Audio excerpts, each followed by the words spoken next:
Hello, it's Jessie again with Christmas tree tutorial. So I have my templates here. I tape the middle of this so it's one sheet. I'm gonna get my white Teflon sheet and I'm gonna put it right on top. And it really does matter if the template is nice and flat, because if there's any creases or folds, it's going to impact your shells. It's not going to be flat, it's going to shaped wonky, and you don't want that.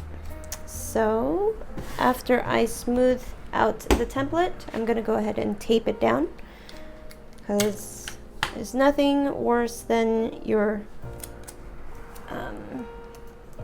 template or mat slipping around while you pipe. That's happened to me before and it's a mess. You don't want that headache. So better to be safe than sorry. Okay. And when I tape this down, I like to kind of make it nice and tight. So I slightly pull it or stretch it out to the pan so that your template is nice and clear.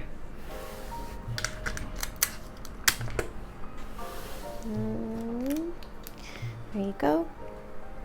I like to do 2 on top, 1 on each side, and 2 at the bottom.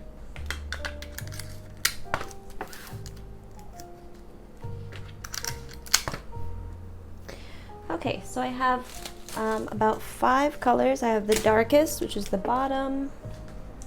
I have more of the darker color because I want the darker color to be the back of the shell.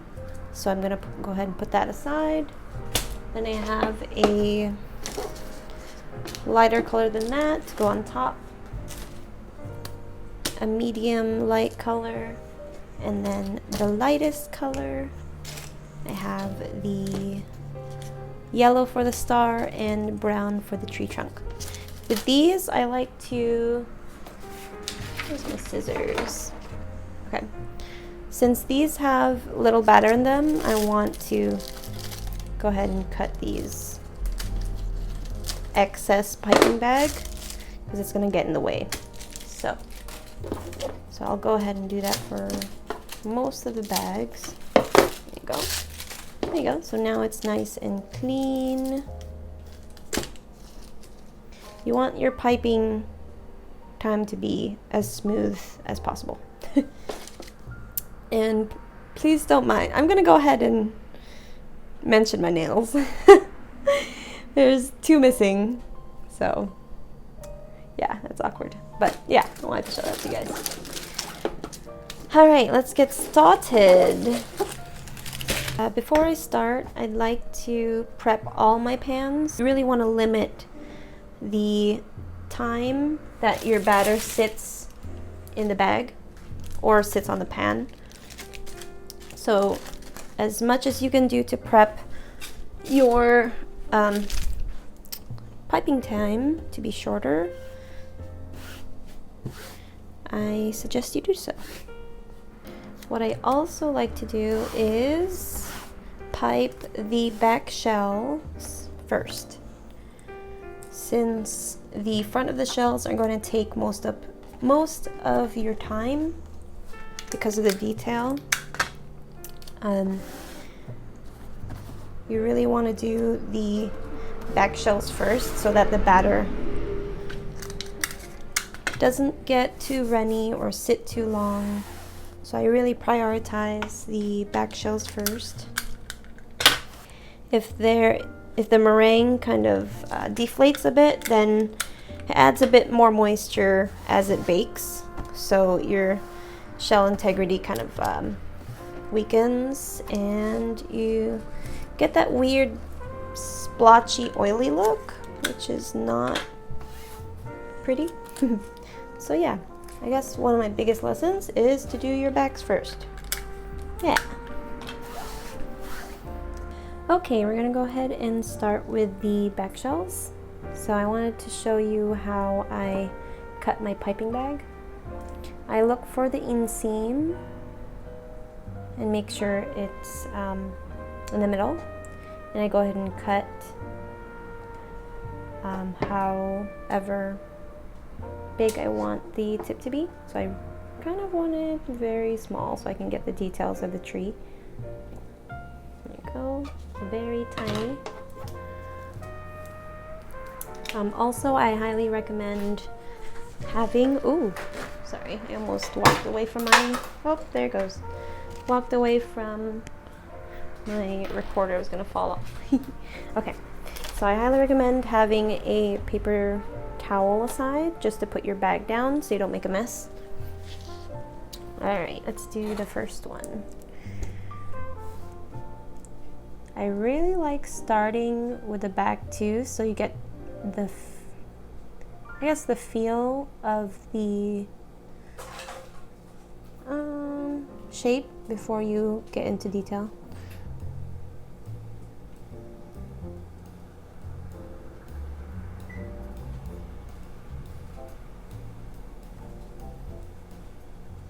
And you don't really have to be super detailed, doesn't have to be perfect, because you know it's the back.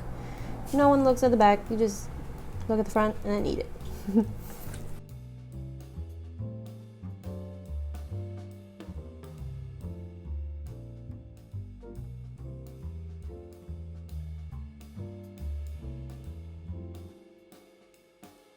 Okay, now I'm gonna take my scribe. This is my absolute favorite scribe because how bendy it is and how soft it feels on my knuckles or on my fingers. I'll go ahead and link this below, don't worry. All right, so for the back, I kind of like to smoothen it out a little bit more with the scribe. So I'm leveling the surface with the scribe. I think it's important to have the back nice and flat so the macaron sits nice and flat on the table or surface or whatever surface it's on. So I like to have it nice and clean. And if you want, you can push out the edges a bit more with your scribe to get more of that tree texture. Sorry, my oven is going off. My partner's making some delicious bacon sandwiches for breakfast.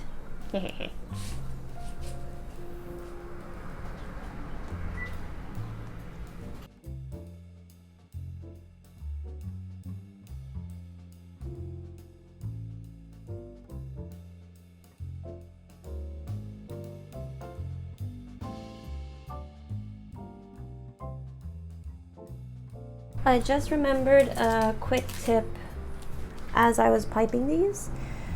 So when you're creating your border of the macaron, you really want to make sure that the pressure or how much batter stays the same. It's consistent throughout the border. And I know that's gonna take some practice and some time to get used to that, but try to be very intentional and cautious when you're piping your border. And most importantly, to keep the same amount of batter as you're filling it, so you don't really want thin edges or you don't want a mountain of batter in the middle. So keeping the amount of batter the same throughout will also help you smoothen out and level your macaron a lot easier and faster. And yeah, that is my quick tip as I was piping. I figured why not share that because it's actually pretty important. So after I smooth out the surface, I like to use that paper towel that I mentioned to clean out the scribe, because it's very important that your scribe stays clean, so that the point stays really sharp and you're not making a huge mess on the surface, because the grains can get stuck on the scribe and it won't smoothen the surface as well, if that makes sense. All right, I'll be right back.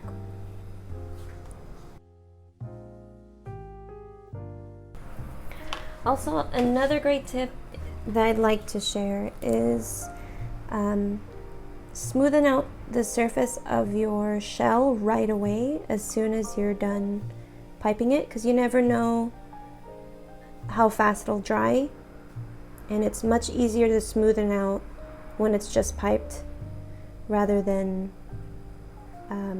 a few minutes after, because it's going to get grainy and your skin is going to form really fast depending on how much humidity you have in the air. So I don't really like to chance it, so I go ahead and smooth it out as soon as I'm done piping it. So that's another important step to consider. As soon as I am done piping them, I'm going to go ahead and put them on a drying rack until the skin has completely formed. It's still a bit wet, so I know when it's ready when the shell's completely matte and dry to the touch, and that's when I put it into the oven. But I'll go ahead and show you before I put in the oven so you know what it looks like. Okay, so now to the fun part. We're gonna do the fronts, or front shells.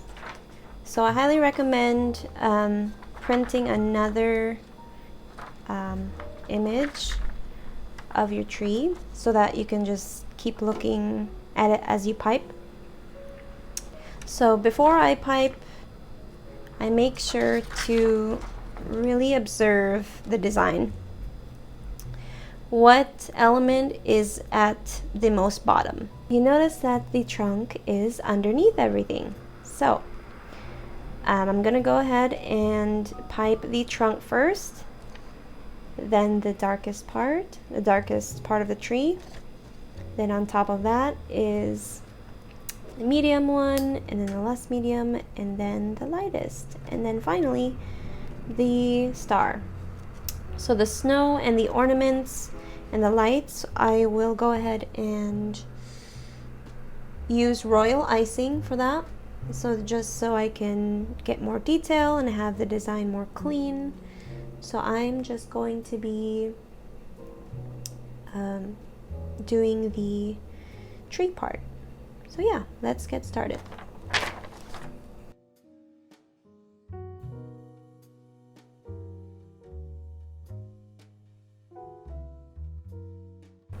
So here is the brown. Oop. Let's see, I'm gonna make sure you guys are on focus. There you go. Let me find my scissors. There you go. Okay. So I'm gonna cut the tiniest hole on the tip. Alright, so I'm gonna flatten out the mat here, and then I can go ahead and do the trunk.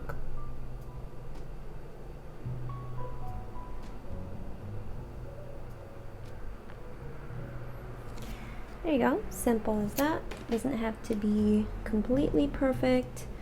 The top doesn't have to be perfect because remember, the leaves will fall right over it, so you don't have to be super detailed.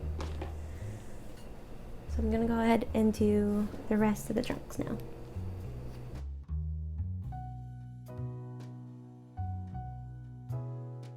Make sure you clean the piping bag as soon as you finish piping one, because it can get pretty messy and can get clogged, or not clogged, but If it's not as clean, well, if it's not cleaned off, the batter won't come out as clean as you'd like. And with piping designs, you really want the most precision that you need. As soon as I'm finished with this pan, I'm gonna switch over to the second pan. It's really important to start one element and finish them all. So let's say you have 2 dozen and you do the trunk for one tray and then you forget the other. Then you're left with batter that has been sitting and it'll be runny for the next tray. So you really want to make sure that one element is started and finished at the same time. So as soon as one tray is done, go ahead and switch over to your last tray. With different layers or several layers in a design, I like to have my ceiling fan on as I pipe sometimes. It actually quickens the process of the layer drying. So I want to dry these trunks as soon as I can so I can get to the next layer and so on. So if you have a ceiling fan, you can give that a try, or if you have a small fan you can put in your kitchen, that'll help too. Unless you have a really intricate design and you need all the time, you need to pipe the details and so forth, then keep it off. Alright, now that the trunk has fully dried, it's nice and matte and dry to the touch, I can go ahead and start the first leaf layer or tree layer. Yeah. Alright, so I have my darkest shade here and I've cut the smallest tip so I can get those branches in, or those leaves. So I'm gonna slowly get that leaf texture. I can go ahead and go over the trunk.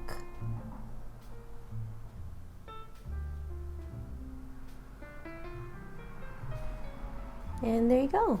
That's the first. Ooh, you know what'd be cool? Okay, I'm gonna go ahead and pipe it this way. So it looks like more leaves. Ah, it's so cute. Okay, I'm so happy. So I'm going ahead and smoothen out the tiny little points. And I'm gonna leave it just like that. And don't worry if your edges are not completely the same as your design. It's totally okay. Don't be super hard on yourself. I used to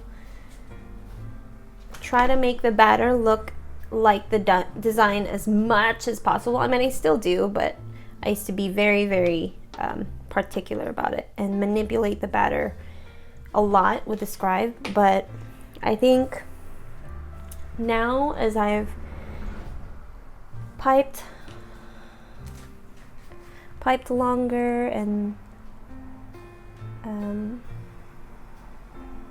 as I started to pipe a little bit more, I realized it's not that important because I can be a huge perfectionist with piping the batter, and that takes a lot of time, and the batter doesn't really have that much time, so there's some sacrifices you gotta make, and that's okay. You gotta let the batter go where it wants to go, let it be who it wants to be. I'm getting very deep about the batter, but really though, don't be so hard on yourself if it isn't perfect. You just want the idea down and have fun with it. Like I said to another baker, it's really important to approach macarons with more like curiosity and fun. You don't really want to be super strict or hard on yourself if your first bake doesn't turn out right. It's weird. The batter really knows. Let me switch over here. The batter really feels your emotions. The more stressed out you are, the more finicky you can get, which is weird, but it's been proven before. All right, I'm gonna go ahead and sign off for a bit and let you enjoy this process. If I remember any tips, I'll share it to you guys.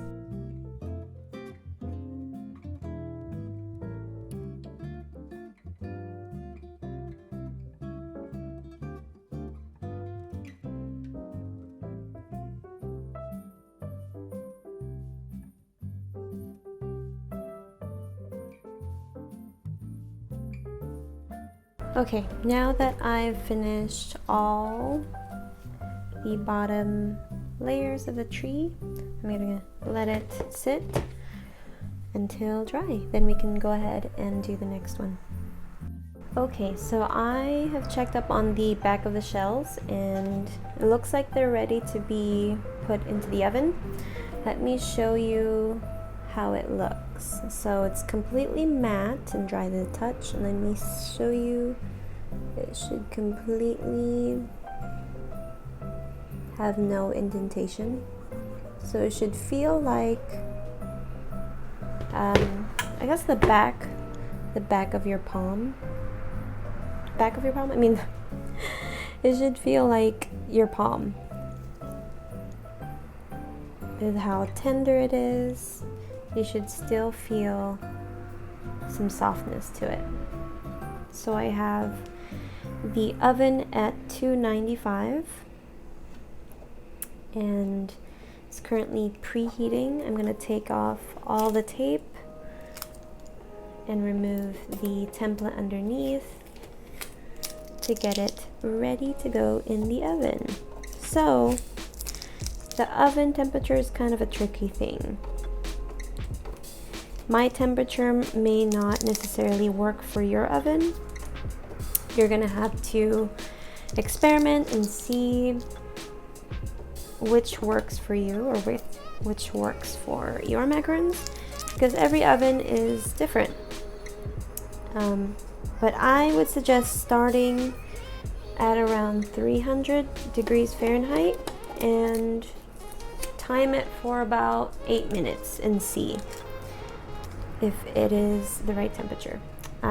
Once that 8 minutes is done, you can go ahead and check if the macarons are baked well enough or if it's ready, and I'll definitely show you what I look for. Okay, so it's been about 8 minutes and I wanted to check up on how it's doing.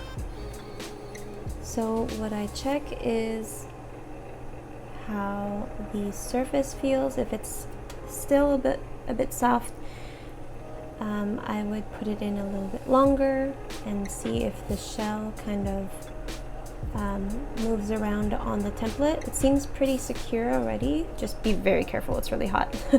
So I like to lightly tap on it and see if it's a little bit too soft. If it's almost firm, then I will go ahead and add a minute or 2 minutes and check and keep checking on it. So I'm gonna go ahead and put maybe one, yeah, I'll do 1 minute and then I'll check up on it again.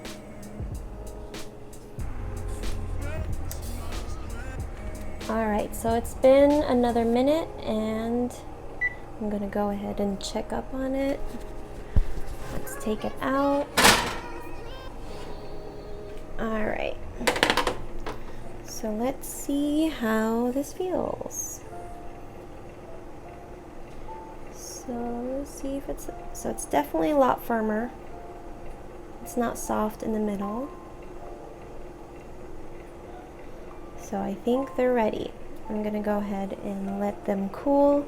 See, there's tiny little feetsies. So the more detailed the design is, the less feet it's gonna get, which is totally normal. I know a lot of people think if the feet aren't as high, then it's a complete failure, but to me, I am not a huge stickler on it. I'm not really looking for tall feet. I'm just looking for thoroughly baked, and if it's not raw or overbaked. Right now, I want that crisp shell and baked chewy goodness in the center, and that's all that matters to me. Alright, so the first tree layer is nice and dry. Let's go ahead and do the next tier. I'm actually really excited about how this is going to turn out. It's my first time doing, I guess, a design like this. I've never done a layered Christmas tree before. And I'm really loving how it looks so far. What do you think? I think it's fairly simple. It's not too detailed. So I'm gonna go ahead and point these leaves a bit more.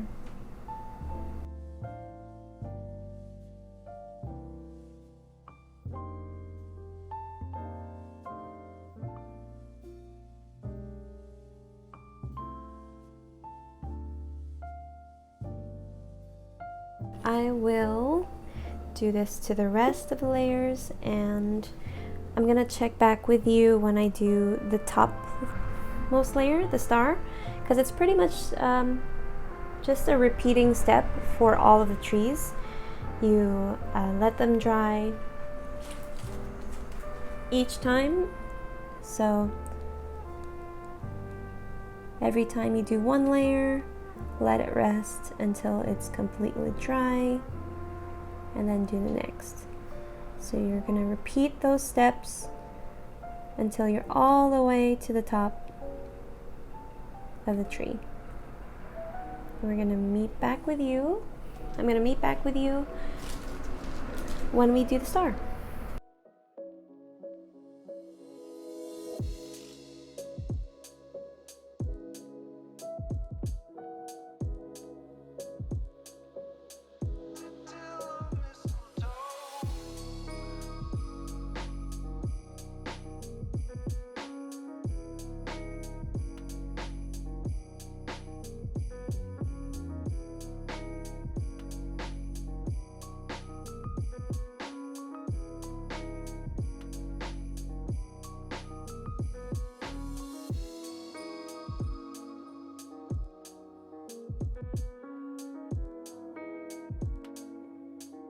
Okay, the last layer is the star. Yay!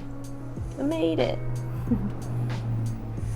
So I'm kind of sad that the middle and top layers aren't as light as I wanted it to be.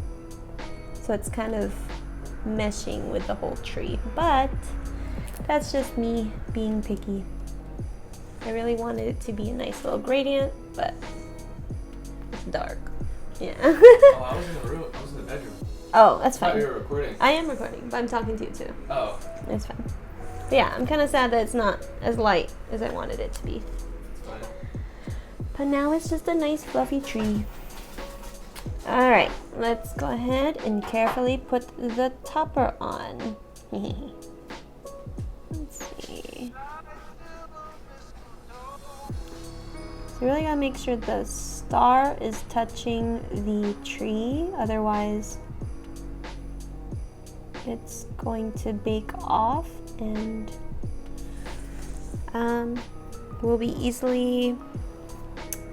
will break off easily if you don't make sure it's nice and secure on the tree. So let me do that one more time. Put that tree or put that star on there. Okay. This is kind of cool. Having the star last. It's kind of like putting the topper on your Christmas tree. I'm curious, do you guys put it first or last? I think normally we do last, but this year we actually put it on first. So we're gonna let this dry one last time and then share how it turns out after it's baked. So stay tuned.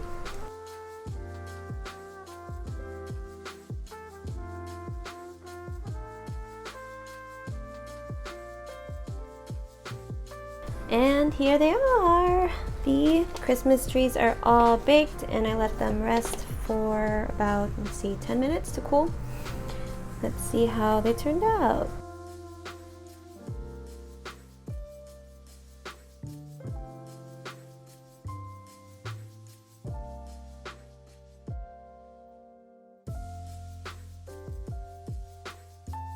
So what I'm looking for is a nice crisp shell, and the center is nice and chewy still, so I baked them for the right amount, thankfully. And here's the back. Let's see. This is my favorite part, to see it all fit together. Yay, there's some feet. Yay. Nothing cracked, I'm so happy. All is left is to design them. I'll be using royal icing and paint, so stick around for that. As always, thank you so much for watching and your eagerness to learn from me. If I missed anything, let me know in the comment section if you have any questions or if I missed anything. But yeah, thank you guys.